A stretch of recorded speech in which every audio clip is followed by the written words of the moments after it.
Ela é Ju Cassini, uma das desbravadoras do crime e mistério nas mídias sociais. Virou mais que influência, virou uma contadora de histórias que inspirou muita gente. Eu, inclusive. Confira o bate-papo com uma das youtubers, tiktokers e instagramers mais importantes do Brasil.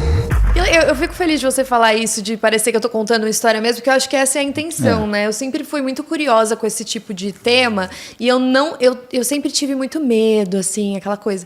Então eu não queria falar dessas histórias para deixar as pessoas com medo. Eu queria matar a curiosidade, que era o que eu queria quando eu procurava, né, essas coisas. Então eu particularmente não gostava de documentários que ficava aquela atmosfera, assim, sinistra, entendeu? Tá vendo? O canal é assim por conta disso. Também não quero que o crime pese além do que ele existe, né? Exato, então você também tinha esse bate-papo, olhar, né? Sim, foi isso. E eu, na verdade, é até bizarro, porque eu sempre fui muito tímida, né? Muito, muito. Eu fiz faculdade de Direito, só que eu tinha pânico de ir na frente da sala apresentar algum trabalho. Não conseguia falar com as pessoas. Só que como eu sempre tive muito interesse, depois que veio a pandemia eu me formei, né? Sou advogada, tirei OAB, fui advogar, trabalhei em banco, trabalhei assim, tive a experiência de escritório. E só que eu odeio aquele negócio de você ter que chegar no lugar às 8 da manhã e tem que ficar até as... Porque em escritório de advocacia é assim, você tem que ser o primeiro a chegar e o último a ir embora para mostrar serviço, para ser vista, sabe? Sei. E às vezes eu não tinha nada para fazer e eu tinha que ficar lá o dia inteiro. Então eu odiava essa rotina toda certinha, também não gostava muito de advogar no geral. E aí, quando veio a pandemia, eu comecei a ficar mais em casa, né? Fiquei com os meus pais, porque eu já morava aqui em São Paulo, mas aí voltei para o interior. Sou de São João da Boa Vista. Ah, tá. É aqui interior de São Paulo, dá umas 2h30. E aí, com a pandemia, tava todo mundo em casa, eu falei, vou ficar na casa dos meus pais. Quem é de São João da Boa Vista é o Roger Abdelmanci, não é? Acho que ele ele não é natural. Vê de onde o Roger Abdelmanci é natural, por favor. Eu acho que é São João da Boa... Eu acho que o Saulo vai ver, a gente confirma, eu posso estar errado. Pois é. Então, aí fiquei lá na pandemia e aí a gente estava trabalhando home office e aí acabou que eu tive mais tempo de ver as coisas que eu gostava de verdade, né? Assistir... São João, da Boa Vista. Ele nasceu lá, São João da Boa Vista. Eu não sabia. Um dos maiores criminosos do Brasil. Pois é, de São João da Boa Que coisa, né? Olha só. Então, aí comecei a assistir mais documentários. Tinha uma série que eu gostava muito, que é Mindhunter. Você já deve ter assistido, eu amo, né? Eu falo dela o tempo inteiro. Não, maravilhosa. Sorteio o livro o tempo inteiro, adoro. Pra mim é uma pena que a Netflix parou. A gente pode até falar depois dela também. É muito triste, né? Eu tinha muito potencial. Super. A gente tava vendo a construção do... Que eu sorteio o tempo inteiro. Do também. BTK, do né? BTK, era a construção ia dele. aparecer, pois é. Aquele que ninguém entendia o que era. Falava, gente, isso é o BTK. Ficava só aparecendo, né? Ele foi sendo construído. Você viria ele... Bom, eu acho que a terceira temporada seria dele, né? Eu acho que ia falar dos casos dele. Pode ser, porque ele veio na primeira, ele termina com aquela coisa e termina a segunda, né? Que termina com aquela máscara já. Sim, eu acho que tinha tudo pra ser a dele. Uma pena. Mas enfim, E aí tava assistindo Mindhunter, tinha alguns canais no YouTube gringos que eu assistia de crimes que eu gostava. Você também gostou de crime? Então, gostava, mas você sabe que eu acho que crime pra mim foi um pouco mais recente. Eu gostava mais de ver umas histórias de terror, gostava muito de filme de terror. Assistia muito filme. Eu lembro que o primeiro caso criminal que eu li, que eu peguei na Wikipédia, assim, que eu li inteiro, foi do Charles Manson. Ah, sim, excelente. Porque ele não é só um crime. A mente dele é muito... Aqui o canal a gente sempre fala muito do interesse do comportamento humano dentro do crime. Não só pegou a faca e desfaqueou, mas por que a pessoa, o que significa isso? E o Charles Manson, ele tem a história de que ele mata sem matar, né? Exato. Assim, tem até aquelas teorias de que ele matou sim alguém, mas o que ele é famoso, né? Os crimes que ele é famoso, ele não teve uma participação, ele não estava ali, né? No dia. Então, e olha que engraçado, eu li esse caso pela primeira vez quando eu trabalhava em um escritório, que eu não tinha nada para fazer à tarde, e no computador do escritório é tudo bloqueado, né? Você não entra em redes sociais, não faz nada. Então eu falei, vou ficar lendo aqui o Wikipédia, pelo menos pelo menos eu posso. E eu lembro que eu fiquei horrorizada, e eu falei, nossa, eu nunca imaginei que esses crimes tivessem tantas coisas assim por trás. Então começou a me interessar mais. Você gosta de crimes mais como quando são quase um filme de terror. Porque o Charles Manson é um filme de terror, né? Eu gosto daqueles casos que tem mais uma reviravolta, um mistério que ninguém imaginava. Então eu fiquei mais curiosa. E aí, o TikTok também estava começando, né, na época lá da pandemia, 2020. Apesar de não ter muito conteúdo diferente no TikTok ainda. Era muito conteúdo de comédia, tinha muita dancinha, né? A época da dancinha, que todo mundo achava que TikTok era só isso.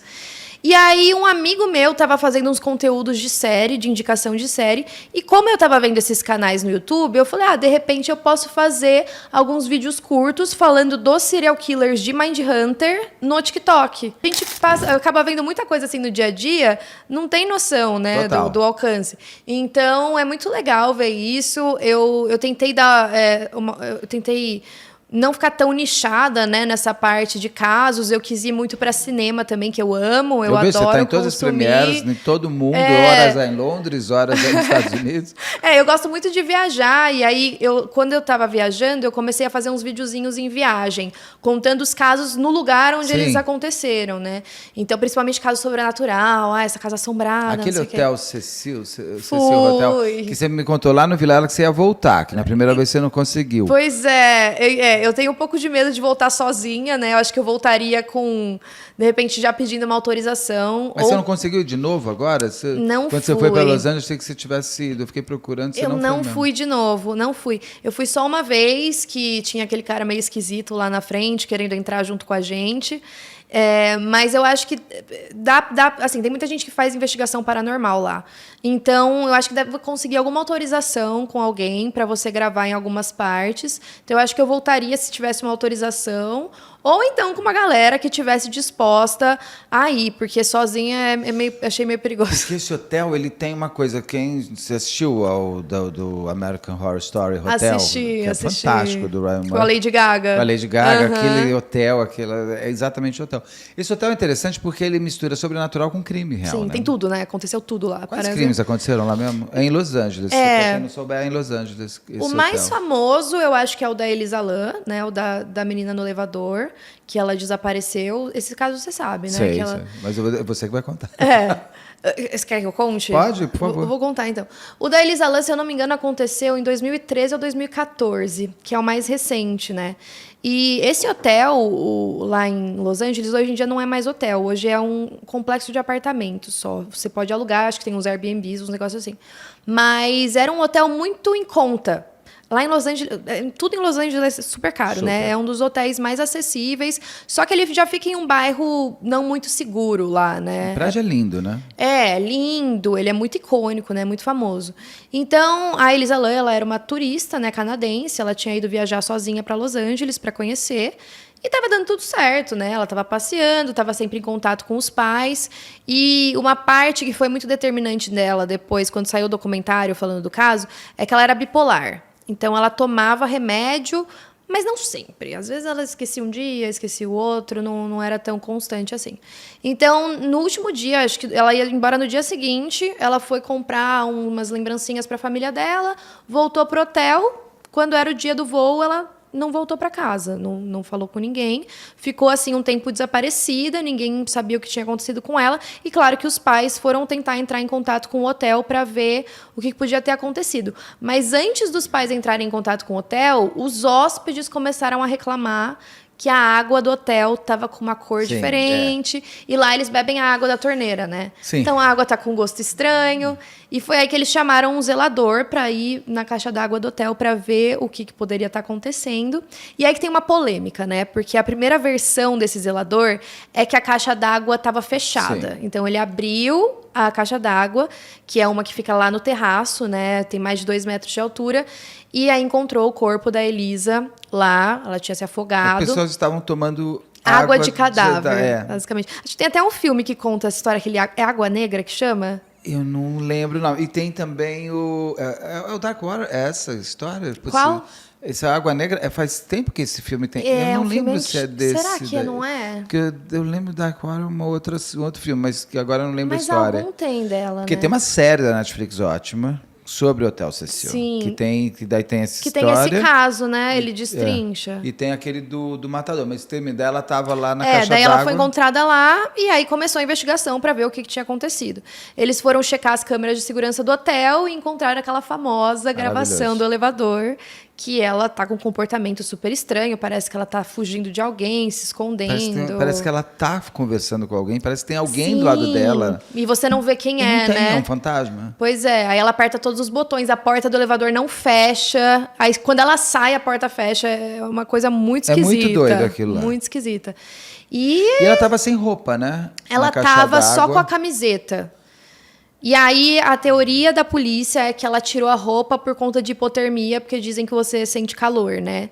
Então, ela teria tirado a roupa. Agora, ela pular uma caixa d'água e fechar a porta, não dá, porque é uma caixa d'água gigante. Pois é. Que você, então, assim, então alguém teria que estar lá para fechar a tampa. Pra fechar ela dentro. Pois é. E aí saiu o documentário da Netflix falando desse caso, né? E eles falaram de diversas teorias da conspiração. Tinha até uma teoria que estavam fazendo testes com pessoas e o teste se chamava LAN, não era um negócio assim? É uma coisa assim, é. E aí a teoria que a polícia falou que aconteceu foi que ela teve ali, não estava tomando os remédios, e aí por conta da bipolaridade ela ficou meio paranoica. E ela foi se esconder dentro da caixa d'água. E aí o que eu acho mais bizarro nesse documentário é que aquele tal zelador que encontrou o corpo falou: nossa, eu esqueci que na verdade a caixa d'água estava aberta. Não estava fechada, olha assim, só. Ele acabou de lembrar no meio do documentário. É muito bizarro isso, né? Então, tipo, pra mim não colou muito essa explicação. Ali você tem... Ou ele realmente, na hora, se enganou e falou que estava fechada. Dentro de tudo ali, o mais lógico tem aquela... Como é que é? A navalha de Vulcã, uma coisa assim, que assim, na dúvida, a história mais reta é a mais certa. Ali tem cara de gente que tá meio paranoica mesmo, com fuga de alguma coisa que só ela vê. Porque naquelas cenas do elevador... Só ela vê. Ali é um filme de terror pronto. Pois é, mas é bizarro também ela escolher subir no terraço para entrar dentro da caixa d'água, né? Não dá para saber o que estava passando na mente dela no horário, na hora. Mas... E ali morou também aquele Nightwalker, como é que é aquele? O Richard Ramirez. Morou. Até algumas das vítimas, né, alguns dos crimes que ele cometeu, ele ainda morava lá e tinham moradores que falavam que viam ele chegando sem camisa e com sangue no corpo. E lá era normal, né? Porque naquela época morava todo tipo de pessoa. Era traficantes, tudo ali. Era costume você ver até roubo acontecendo. A galera é muito estranha. E não só... Teve um outro serial killer que também morou lá, que era um serial killer austríaco, que passou um tempo hospedado lá no hotel. E aí tem vários casos sobrenaturais, né? Dizem que muitas pessoas tiraram a própria vida, se jogaram ali da varanda, e aí até hoje as pessoas veem alguém pulando... Tem muita coisa. É bem o American Horror Story Hotel. Muito. Eu acho que de todos os lugares do mundo que eu conheço as histórias, lá é o mais bizarro. Você que chegou ali perto, ele tem uma aura estranha mesmo, assim? Então, eu tava com uma amiga, né? E essa minha amiga, ela tem medo, ela é toda assim. E a gente... E a amiga da Jucaci. Pois é. Ela tava assim, que droga que eu tive que vir aqui, sabe? Porque ela tava de carro. Ela tava pronta pra andar, sei lá, no Rodeo Drive, coisa... Pois é. Não, e a gente ia no parque da Universal depois. Então a gente estava pronta para ir pro parque, daí eu falei, você não quer dar uma passadinha? Rápido, 2 minutos. E foi eu entro, saio, faço um vídeo rapidinho desse. Foi tipo isso.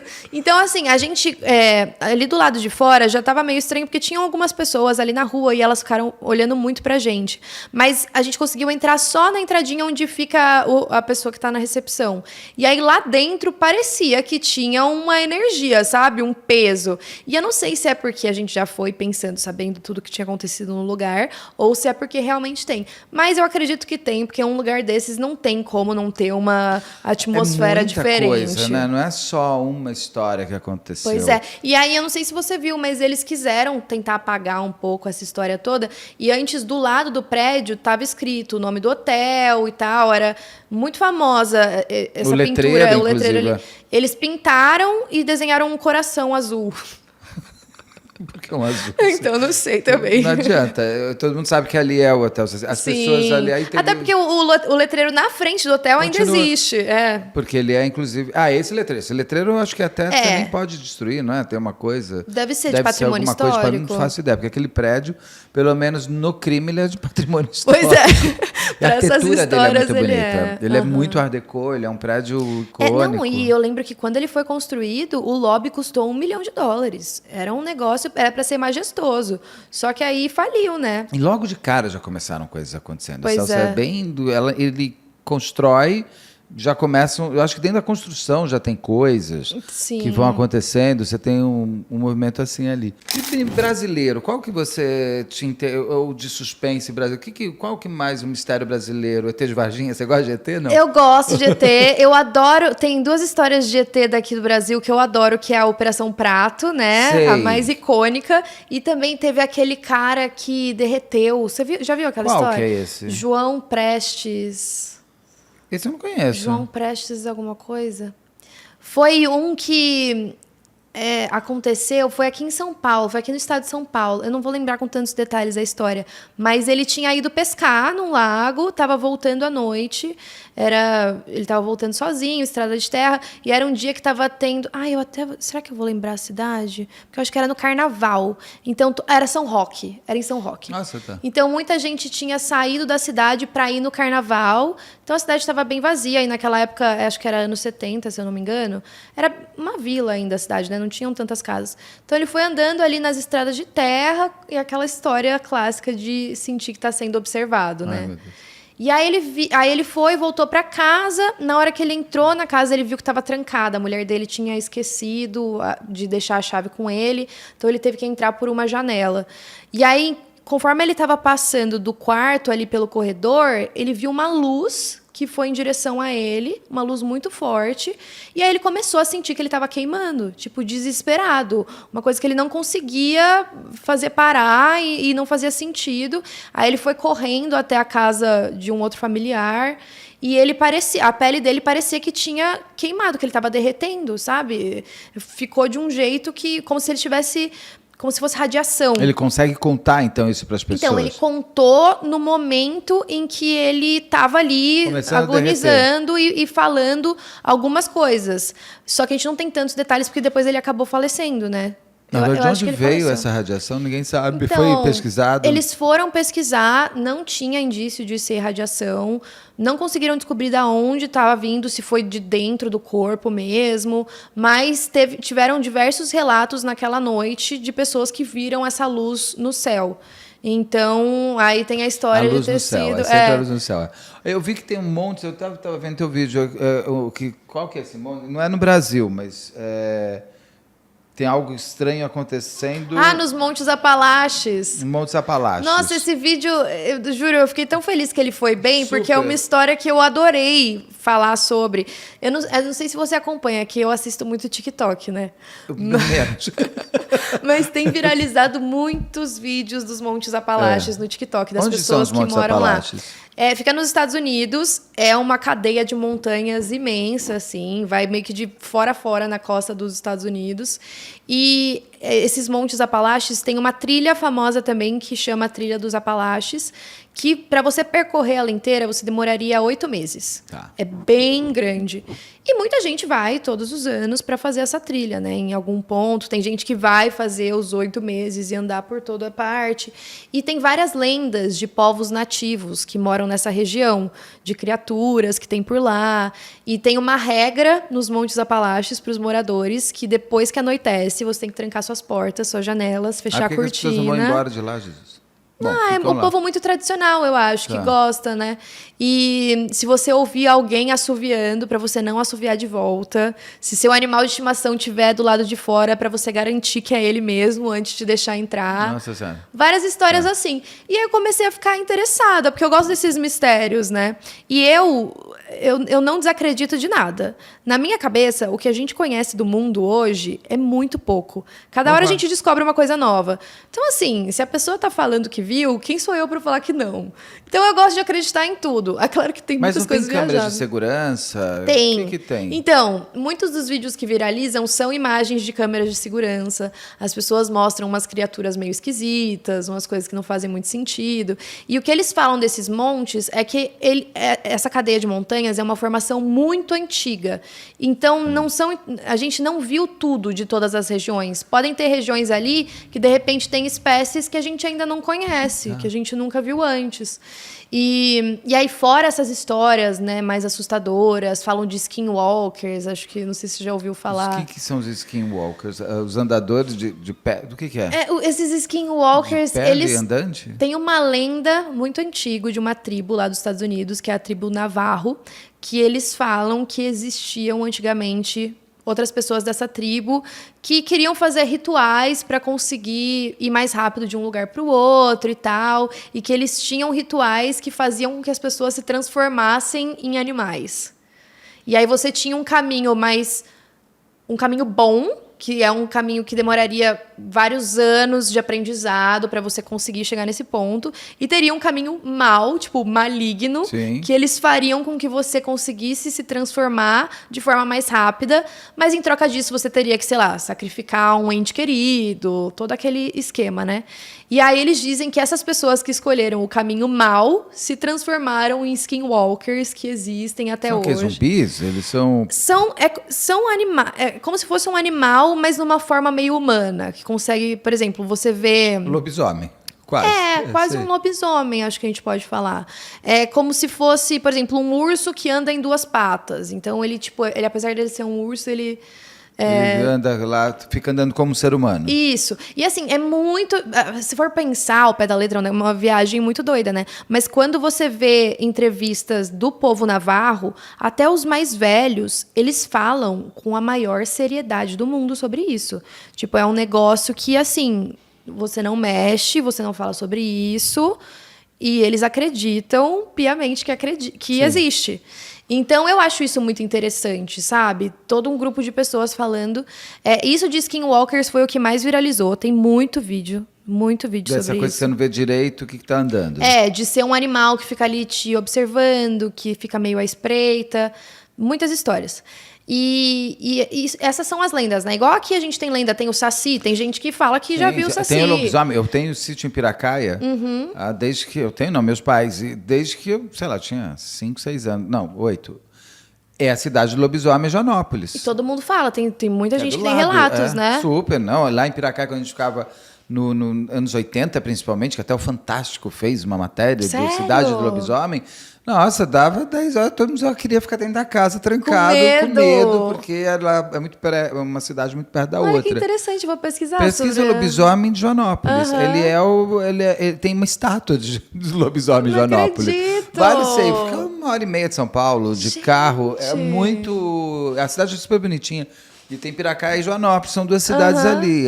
E Joanópolis, você chega até a estátua do lobisomem. É uma cidade que vive do mito também. Eu não sabia, que interessante. Já estou te dando essa pauta, você faz para assistir depois. Interessante. Eu acho que é essa mesma coisa, é o folclore que tem lá, mas também aconteceram diversos crimes nessa trilha. Tiveram... Crimes mesmo, pessoas foram encontradas mortas. Sim, é uma trilha que muita gente desaparece, muita gente Por que se o povo perde, continua desaparece. fazendo, gente? Não, e assim, eu não consigo entender, se você vai fazer uma trilha no meio de uma floresta, por que você sai da trilha? A chance de você conseguir voltar para ela... Não, meu marido adora trilha. Eu falo, pra que fazer trilha? Seja onde for, eu não quero fazer trilha. Falo, eu tenho medo, não gosto. Eu tenho um pouco de medo. E se eu quebrar o meu pé, o que eu faço? Pois é. Não quero, não tô afim, não vou, não gosto. Pois é. E aí você me fala de uma trilha, que pessoas desaparecem e pessoas continuam indo. Sim. E tem várias histórias bizarras. Por exemplo, tem casos de assassinato, algumas pessoas que se aproveitam de quem está ali sozinho fazendo a trilha, porque acaba sendo um lugar mais fácil. E também tem até um hostel nessa trilha que falam que é um culto. Então, nossa, já misturou mais coisa exato, ainda. Foi uma história que tem muitos desdobramentos, né? Então falam que esse hotel é um culto, que eles tentam chamar para esse culto as pessoas que estão viajando, porque elas normalmente estão sozinhas, estão mais abertas a fazer amizade. Então você se hospeda lá, você não precisa pagar, eles aceitam doação. Então, se você quiser, você doa.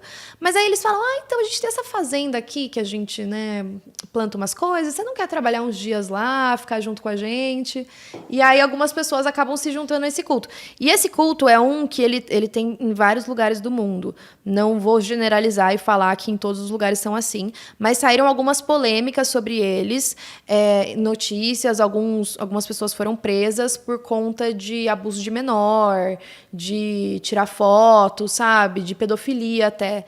Então, algumas filiais do culto, eu sei que tem essas toda acusações. vez que você tem seita, todos esses grupos, a gente tem sempre que se preocupar. Eu falo que é o seguinte, onde tem psicopata, onde tem poder.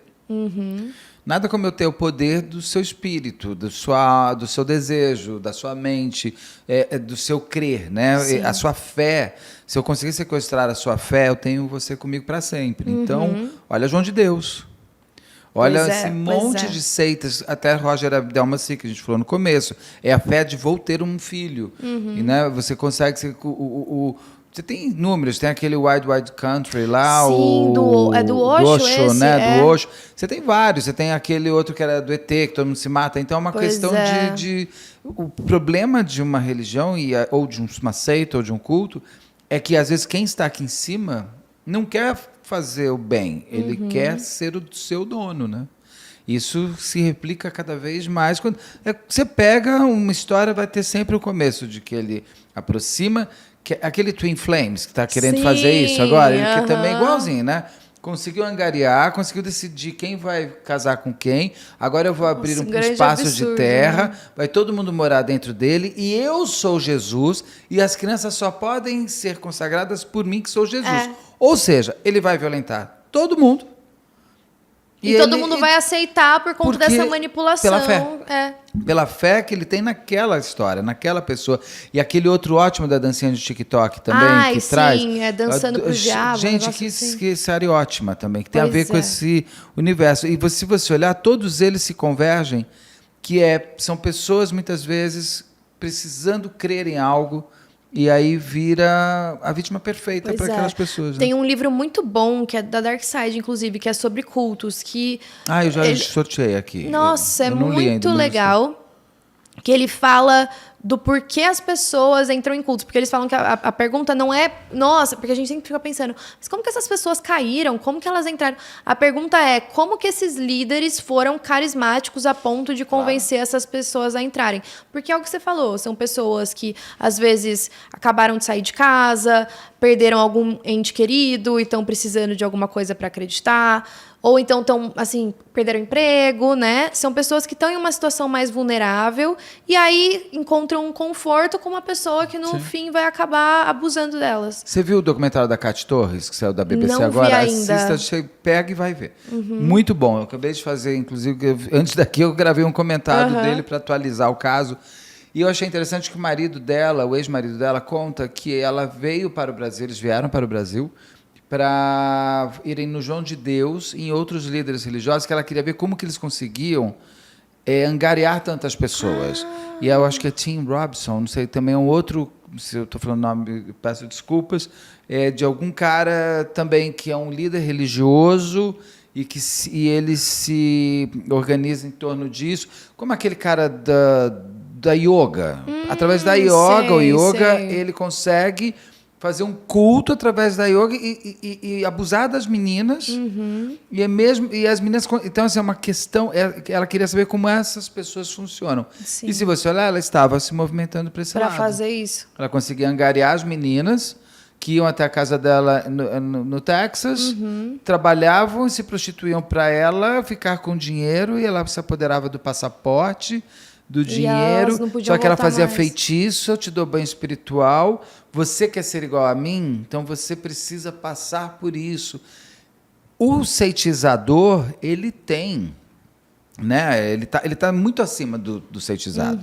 Ele sabe te pegar e sabe quando você vai fugir. Sim. É isso que o livro também vai falando? Bem isso. E aí eles falam também dos sinais quando a pessoa entra no culto, de que é um culto, né? Que eles falam que os líderes mudam o nome deles. Nossa, total, né? Igualzinho do TikTok lá. Exato. Dançando pro diabo. Aí eles também podem nomear os membros, né? Falam para eles mudarem o nome. Aí começa aquela coisa de todo mundo se vestir igual, de ter o mesmo corte de cabelo, né? Twin Flame, ele mudou o desejo sexual da pessoa. Isso pra mim foi o maior absurdo. Na hora que eu cheguei nesse episódio, eu falei, o que tá acontecendo, gente? Tem um caso comentado aqui no canal e tem no seu canal também. Vocês estão os dois. Não, eu fiquei muito chocada. Porque, assim, eu acho que ele foi o mais longe que eu imaginei que eu ia dar. Porque se você olhar, você pega os outros, eles querem abusar da mulher, eles querem eles abusam mentalmente. Esse daí fez mulheres se transformar em homens trans Porque elas não são homens trans. Sabe que eu acho que nesse caso ele nunca quis admitir que estava errado. Porque você Amiga. lembra que era ele que informava os Ele casais? que é o Twin Flames. Ele que fazia o seu flame, seu Twin Flame é você. Do Exato. nada. Aí eu acho que, tipo, se sobrou 2 pessoas, não, vai ter que ser vocês. Aí vocês se viram aí. E aí, assim, ele também consegue controlar, né? O filme do Ted Bundy, horroroso, já viu aquele filme? Aquele com o Zac Efron? E o outro também. Não, tem todos 2. os filmes são ruins. Por que o Ted Bundy não consegue ter um filme bom? Não, o bom Uma série deles são os bom. documentários. Os documentários são Ótimos, não, Agora o mas filme, qual que é o outro que você falou? Aquele que também estava na Netflix, não é da Netflix. Você assistiu Miss Maisel, por exemplo? Você assiste outras séries além de crime? Não, você só assistiu. Assisto. Você assistiu Maravilhosa Miss Maisel? Sei. Ai, que série fantástica. Ela é maravilhosa. No Prime Video. Sabe aquele cara que faz o stand-up comedy, que ela é meio apaixonada por ele? Sei, não sei se você viu até o final. No final, finalmente acontece alguma coisa. Sim. Esse cara que faz o Ted Bundy no filme. E quem acho que eu não faz vi esse, então. o cara do FBI é aquele menino do... que é um duende, como é que é o nome? Daquela série de fantasia, daqueles filmes de fantasia, não é Harry Potter? Qual que é, Saulo? Aquele que é bem fantasia, que é australiano. Nárnia, não é Nárnia. Não é Nárnia. Senhor dos Anéis. Senhor dos Anéis. O menino que faz Senhor dos Anéis. Sei. Eu vi na Netflix, gente, eu assisti, eu terminei e falei assim, 2 puta atores maravilhosos, mas por que o filme é ruim? Não, os filmes sei deles lá, são muito ruins. roteiro E não é o bom. outro, o do Zac Efron, também não, achei dá ruim, vergonha. porque romantizou 100%, né? Virou um negócio, virou como se fosse uma história de amor. Dá vergonha. Do Ted Bundy eu gosto do documentário que tá no Netflix também, da mulher da filha. Esse que eu ia falar. O da mulher é muito bom. Porque muito imagina, bom. ela foi casada com ele e ela era a figura que ele procurava. E ele não fez nada com ela, né? Nunca Ele fez foi um nada super com ela. pai pra menina. É muito doido. isso que é Alcoólatra, bizarro, né? alcoólatra, porque deve ser muito difícil você saber que você foi casado com... Você tá vendo Yara? Não. Porque no Yara vale a pena também, porque tem isso também, tem uma coisa da mulher descobrir que o marido que matou... Então, eu acho muito... Eu fico muito chocada quando eu vejo esses casos que eles têm essa vida dupla. Porque o BTK também foi um cara que casou, tinha 2 filhos. A filha dele fez um livro, né? Você viu? Eu tenho. Aqui eu sorteio também de vez em quando. Imagina, eu acho que você descobrir que seu pai é um serial killer, talvez seja até pior. Porque a criança é mais inocente, né? Você nunca imaginaria isso. Querendo ou não, da esposa, talvez... Será que ela não, em algum momento, ela não percebeu alguma coisinha? Tipo, não sei. Eu acho que essas pessoas, elas procuram o par perfeito para elas no seguinte sentido. Eu vou manipular, ela nunca vai saber. Claro que lá no fim, acho que ali tinha alguma desconfiança. Sim. Porque a pessoa vai também deixar... Às vezes, não é tão perfeito assim. Ou às vezes um comentário que ele fez, que ela ficou meio... Sabe? Meio que não entendi. E no Yara, por exemplo, no filme, porque tem o filme e tem a série. No filme, eu tô terminando de ver a série para falar dela.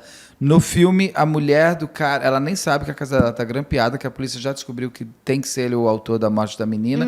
Ela tá vendo na televisão uma notícia falando assim... que a polícia está chegando perto do autor, isso, aquilo, com ele do lado dela. Ela falou assim, tem logo que prender esse desgraçado. Como é que esse cara fez isso com uma criança? Que absurdo. E era o que estava do lado dela. Sim. Na série, ainda não descobri ainda nessa série de documentário se ela está ou não com ele até hoje. Porque aparece ela acreditada como esposa dele e não como ex-esposa. Será? Eu não sei se ele... Porque essas pessoas procuram aquelas que você vai manter. Sim. Aí vai ser o seu espelho perfeito, vai ser... Lembra aquela série The Fall? Lembro. Maravilhosa. Quando a mulher vai... Só que é ficção, que ela vai descobrindo, quando ela percebe, ela fica naquela coisa... Aí às vezes eu acho que quando a pessoa descobre, até vai encaixando alguma coisa ou Ali outra, você percebe né? tudo que você imaginava que estava esquisito. Pois é. E o próprio BTK, ele não matou tanta gente também. Não. Ele não foi um serial killer com, sei lá, 30 pessoas. Sim, e foram era 10, bizarro, né? porque, ele era tipo... Ele tava na igreja, ele era, sei lá, um dos chefes ali da igreja. E ele que se entrega, né? Porque ele precisava, né, da fama. Qual a graça? Que Não, ninguém ele mais- quase se safou. Ninguém mais me procura, Se ele tivesse ficado quietinho, Ninguém sabia. ia saber. Ninguém sabia. Brasileiros estavam me falando do caso Evandro, por exemplo. Sim, tava falando do caso Evandro, porque eu tava ouvindo o podcast, Do né? Ivan do Mizanzuki. Nossa, conhece o Ivan? Não conheço Ele é muito gente boa. mas Ele é ele muito- parece muito ser gente boa. mesmo. Eu gosto muito dele. Nossa, e assim, é um podcast super detalhado, né? A gente tava até falando, porque eu acho que eu tô no 10º episódio e ainda tem muita coisa pra rolar. E Esse caso do Evandro em específico, eu sei eu sei o que aconteceu no final, mas todos os desdobramentos para chegar até lá, eu ainda nem escutei. Eu estava vendo seu vídeo também, né, depois que eles foram inocentados, e eu acho que esse caso é um caso muito importante, né, aqui no Brasil. Tem Total. muita coisa envolvida e é importante mostrar os absurdos que aconteceram durante toda essa investigação. Mas né? muito. Sabe que a década de 1990 ainda temos, que eu acabei de fazer do Bruxo Silvio, que foi em 2018, se eu não me engano, lá em Novo Hamburgo, no Rio Grande do Sul, que era a mesma coisa. Estavam querendo fazer dele um satânico de 2 corpos. E assim, e ele não tinha feito nada. Ele era um inocente, mas era a figura, a personagem exata que um delegado precisava inventar. Cara, o cara inventa até testemunha. Nossa. No caso desse Bruxo Silvio. Tem aqui também no canal e tal. Mas na década de 1990 você pega uns casos muito loucos, que são o caso Evandro, e junto com eles Emasculados. Sim. E você vai ver o cruzamento, que existe um cruzamento entre esses 2 casos. Não à toa, tudo foi criado como Foi uma na mesma seita época que as crianças estavam Em 92, desaparecendo. as crianças começam em 89, em 93, se eu não me engano, pegam, e já estava o caso Evandro acontecendo, e aquela médium... como é que é a Vitória? Não, como é que é o nome da mulher? Esqueci. O nome da... Que ela foi apontada como autora do caso dos Emasculados. Ela também é apontada no começo como do caso Evandro, antes. E é muito louca a história. Se você... Os casos são distantes, né? Fisicamente. Fisicamente. Fisicamente são, mas se você pegar... Gente, como é que é o nome da mulher? Pelo amor de Deus. Põe caso Emasculados... de Altamira, médium, também queriam fazer que era uma seita, que era uma brasileira que morava na Argentina. Eu estou falando de Vitória, mas não é Vitória. A hora que você falar o nome, eu vou esquecer. Conseguiu ver alguma coisa? Valentina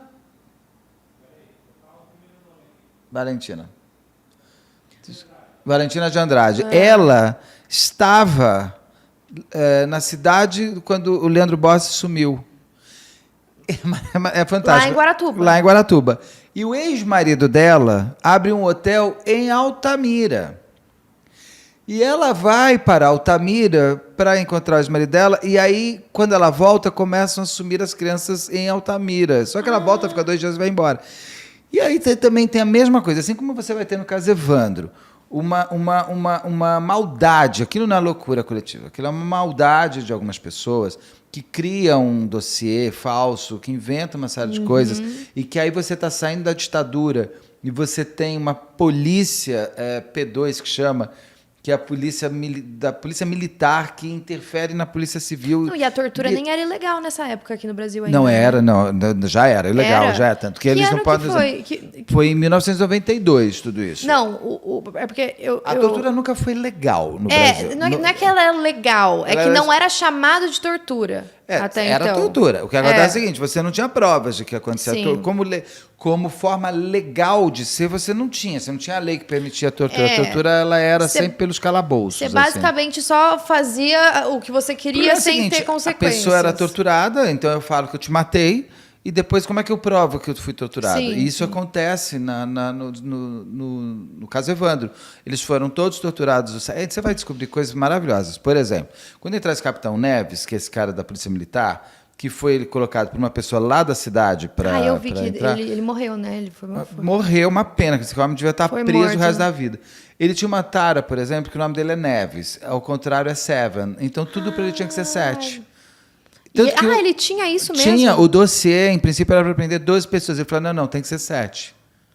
Eles inventam. Você vai ver. O caso Evandro... Nossa, eu vi esse negócio do número 7, mas eu não sabia que era por causa disso, por causa dele. Ele inventa, porque é Seven. Neves é Seven, ao contrário. E aí ele falava no número de letras do nome do Evandro, Tem uma série de coisas. Eles ficam tentando capitanear em cima disso, um misticismo, uma coisa assim que não existe. E pra você ter uma ideia, tem uma parte, durante o julgamento, o cara fala assim, mas o advogado de defesa do 7 fala, gente, vocês estão me dizendo que o Evandro foi morto dentro de uma casinha, dentro da serralheria dos Abade. como? Se a perícia foi feita, não tem nada, não tem sangue, não tem cheiro, não tem nada. O promotor fala, não tem por causa do Exu. Ai, meu Deus. Como assim o Exu? O Exu, até quando eu entrevisto o advogado, eu falo assim, mas como é Exu? O Exu? Ele limpou a Exu, cena? não, o Exu ele apareceu e tirou... Ele se utiliza, inclusive, a promotoria de argumentações ilógicas para manter os 7 presos. Eles foram considerados bruxas, elas foram as bruxas e os bruxos. E ali foi uma junção de coisas. Mas você tem, nos começos da década de 90, crimes... E vamos lembrar que você não tinha o homicídio como crime hediondo. Isso quem faz é a Glória Pérez. O próprio Daniela Pérez, que é 92. 92, quando a Daniela... Muita gente atacava e falou assim, imagina, ela tinha um caso. E mesmo se tivesse um caso que ele vai fazer, é isso? Então. Então, tudo virava também satânico. Então, assim, ela foi vítima de um ritual satânico. Sim. Aí você tem os outros... No começo da década de 1990 foi muito estranha. Em muitos casos, assim, que não tinham a solução, inventaram a solução. Era muito para esse lado. E foi um movimento que aconteceu no mundo todo, né? Esse pânico satânico de Total. achar qualquer coisa era ritual, era satanismo, estavam fazendo ritual satânico, né? Por que você acha que o povo vai por esse caminho? Então, eu acho que foi muito... Eu sei que, assim, teve muita época de alguns movimentos... meio hippies, meio tal, de ser mais livre, Mas assim. 70, né? Exato, antes, né? Por isso que eu tô falando, tipo, esses movimentos mais hippies, né?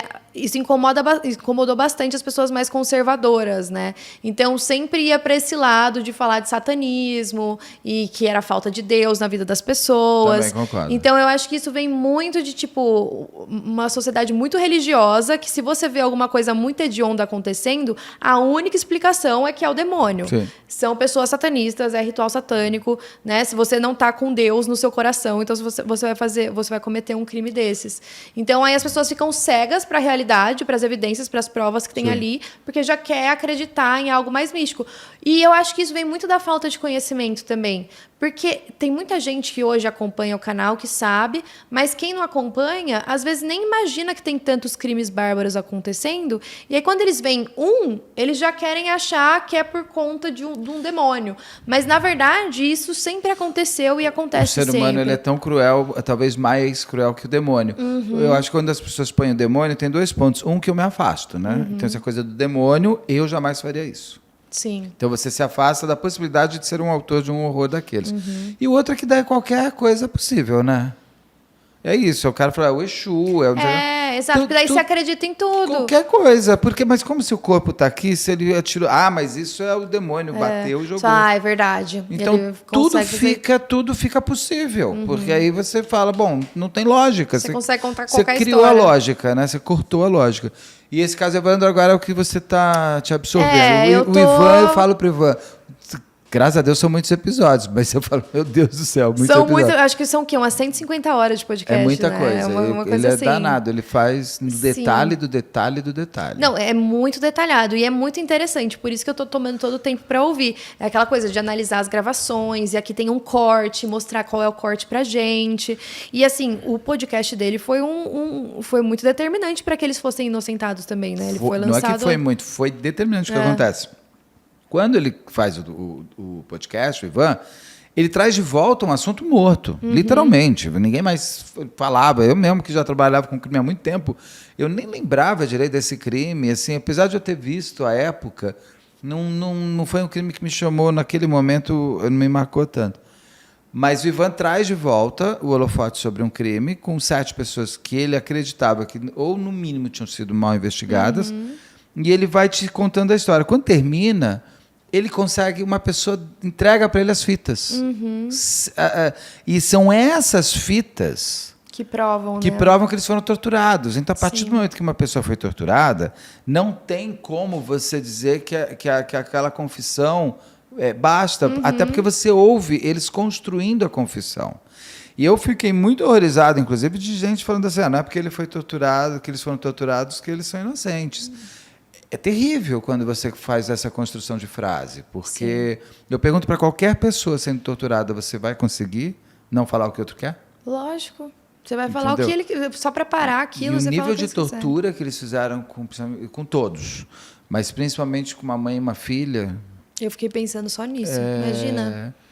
O que eles fizeram, a dona Celina, eu tive o privilégio de entrevistá-la, ela me contou depois do documentário da Globoplay, e ela foi muito aberta e muito achei muito interessante como a dona Celina, ela está num crescente de força cada vez maior, porque você vê durante o documentário que ela ainda era uma mulher fragilizada pela sua própria lembrança. Um misto de vergonha, de horror, de nojo, de tristeza, de abandono de si. E quando a entrevista, que já passou um tempo, ela já era uma mulher onde ela é a vítima, a força é dela, os errados são os outros. Então ela vê uma senhora, já de não sei quantos anos, que me ensinou muito nessa parte de como você, a qualquer momento da sua vida, você pode se rever, se reorganizar, sair mais forte e pedindo seus direitos. Sim. Então ela foi para... Então, uma grande inspiração, o que ela passou... né? Eles ficaram anos presos. Sim. Eles foram sentados em 2024, Jesus, 35 anos depois, uma coisa absurda. É muito frustrante, né, pensar em tudo isso. Eu sempre lembro também daquele documentário que tem na Netflix, daqueles 5... Os 5... do Central Park, lembra? É uma série de ficção, não é? Então, que 5 mas meninos negros, é inspirado em uma história real. Eu não vi o documentário. Tem também? Então, eu tô falando da série mesmo. Tá. Eu confundi. A série me chocou muito. Depois eu fui aquela pesquisar atriz a história. que ela faz a promotora. Eu fui pesquisar a história também. Tem muitos casos de injustiça, né? E o caso Evandro é um que eu gostaria muito de ver solucionado. De, tipo, a gente, sabe, achar o verdadeiro culpado. Eu espero que achem. Eu acho que uma boa investigação chega, né? Bom, caso... O Ivan, ele é um... Eu já falei isso para ele, inclusive, que só pelo ele ter feito o caso Evandro e o Leandro Bossi, acho que ele já mereceria uma série de prêmios. Porque o que acontece? Quando o caso Evandro acontece, encontra o Evandro e do lado tem uma moçada. Sim. E eu me lembro quando eu entrevistei o Ivan, ele falou, Beto, o que mais me preocupa é o seguinte, tá bom, então essa ossada, porque daí ela é mandada... de uma menina, então, né? era de uma menina.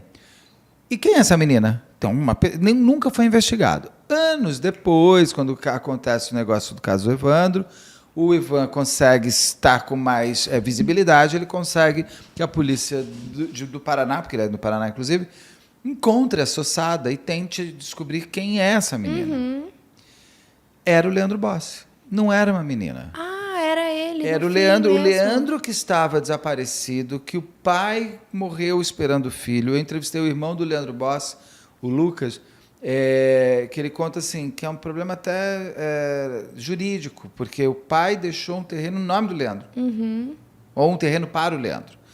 E eles esperavam o Leandro voltar a qualquer momento. Eles ficaram 35 anos. Então, ano passado, acho que foi ano passado, que quem consegue descobrir que aquela ossada que foi encontrada do lado do Evandro é o Leandro.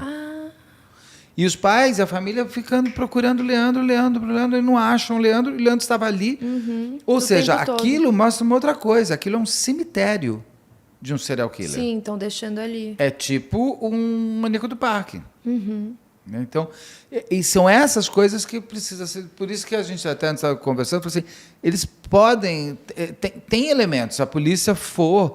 É um cold case. O problema é o seguinte, que se descobrir, a pessoa não vai cumprir não vai nada. ter como você condenar ela. Mas pelo menos você vai descobrir quem é o autor. Exato. Você vai conseguir... Isso, para mim, já é uma grande justiça. Sim, e que provavelmente, se for um serial killer ou o que for, tem mais corpos aí, tem mais pessoas você tem pra que outras serem crianças... Porque era uma época muito forte que você tinha a Alert Lu, que estava vendendo crianças para fora e sequestrando umas outras, e muitas crianças do sul do Brasil sumindo. Então, essas crianças que estavam sumindo, estavam desaparecendo, por quê? Quem são essas... Né? Sim, o que eles estavam fazendo com elas, né? Então, eu acho que uma hora a gente vai descobrir que a polícia vai chegar com uma investigação até o autor do crime, porque é possível, mas muito possível. Sim, com certeza. Muito. E quando você faz um vídeo sobre isso, quando eu faço um vídeo sobre isso, você joga de novo o holofote, você joga de novo a cobrança. As pessoas voltarem a falar sobre isso, né? Então, essa é uma coisa que eu acho legal que a gente faz hoje em dia, de fazer casos voltarem à vida. Sim. E as pessoas poderem ter justiça ou a vítima poder ser lembrada, né? Esses dias aconteceu uma coisa muito legal comigo, porque eu falei de um caso, eu não sei se você conhece esse caso. Qual? Ele chama... o menino chama Ryan, é dos Estados Unidos.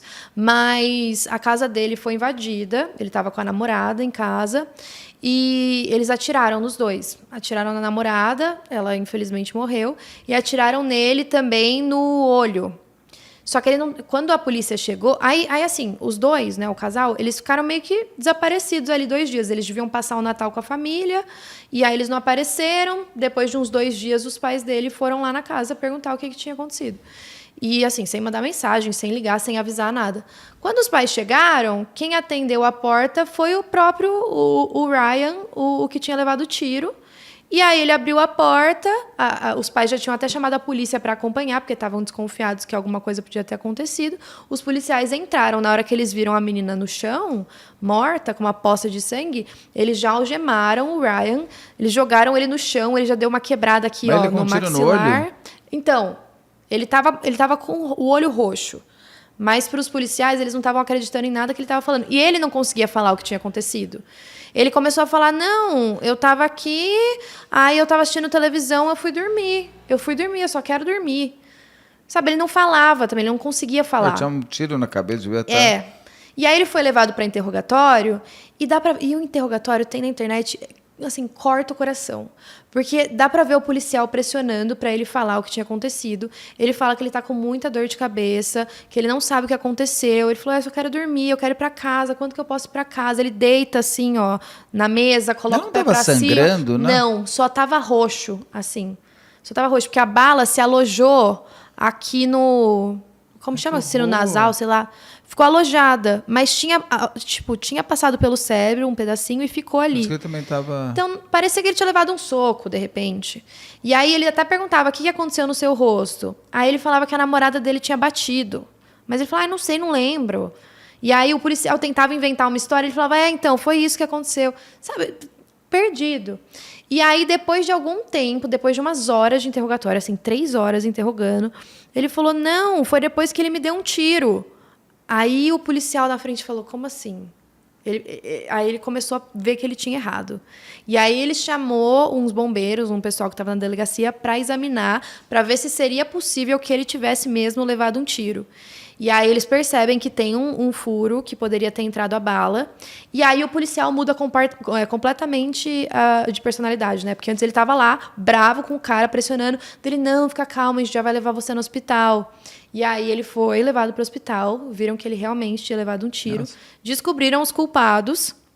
E aí o Ryan, depois disso, porque como demorou muito para ele ser atendido, e ele já tinha ficado algumas horas lá na casa, e depois ainda bateram no rosto dele, ele sempre teve muita convulsão, e ele acabou falecendo um dia numa convulsão que ele teve no mercado.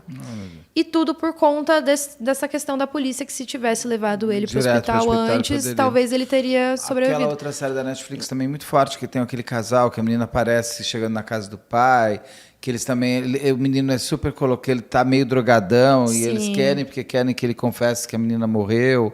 E eles falam que vão processar, quando a menina aparece. Aquilo é um soco Sim, no estômago também, né? Horrível, horrível. E aí, nesse vídeo que eu fiz, contando a história, o pai dele comentou. E aí ele me agradeceu, ele falou, pessoas como você trazendo esse vídeo, assim, dando mais visibilidade ao caso, talvez a gente consiga justiça finalmente. Porque eles estão tentando, né? Eles pediram indenização para a polícia, estão tentando condenar o policial também, para que ele pague. Porque assim, tem na fita, né? Dá para ver tudo que ele fez. Assim, o menino morreu pela ausência do trabalho do policial, ele tem que pagar por isso. Exato. Então, acho, seja sempre muito bem-vinda. Muito obrigada, adorei o convite. Você tá aqui muito, você vai voltar com certeza, eu vou lá. Sim, foi demais. Obrigadíssimo. Vai ter mais conteúdo aí. Com certeza, um beijo para nós. Beijo, obrigada. Vocês aí sigam lá a Ju Cassini, com certeza já seguem. Também está aqui, é marcado pelo canal, tudo. Então, beijo. Até a próxima.